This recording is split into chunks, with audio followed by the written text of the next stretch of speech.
Here we are in Lower Manhattan. I'm Imran Ansari, and I'm giving you the Trump trial update. Of course, Donald Trump found guilty on 34 counts in the indictment in a courthouse just right, down the street from here. I'm in front of the civil courthouse here.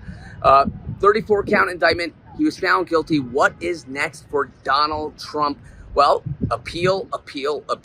He's likely going to be filing an appeal of that indictment. And I got to tell you, there's definitely some grounds for that appeal to have merit. Some decisions from the judge as to what evidence could come in, what he was apprised of the charges, whether that was a due process violation, was his constitutional rights violated. There's a lot of issues that may come to the forefront in an appeal of that conviction. And we expect that appeal to be filed by his attorneys, maybe in a couple months. But what about the election? The election will be here before you know it. Can he still run for president? Yes. Can he still be president? Yes.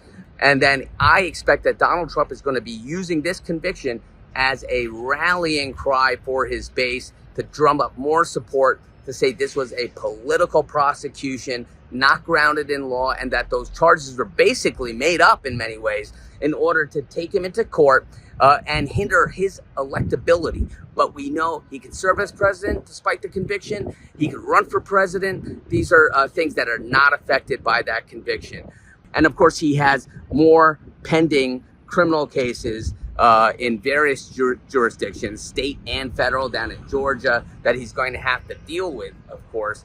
But in terms of what's next after this 34 count conviction, I expect an appeal, and I expect him to fight that conviction really vehemently and strongly in the appellate courts. That's it for me. I'm Imran Ansari. You're listening to A Moment of Zen.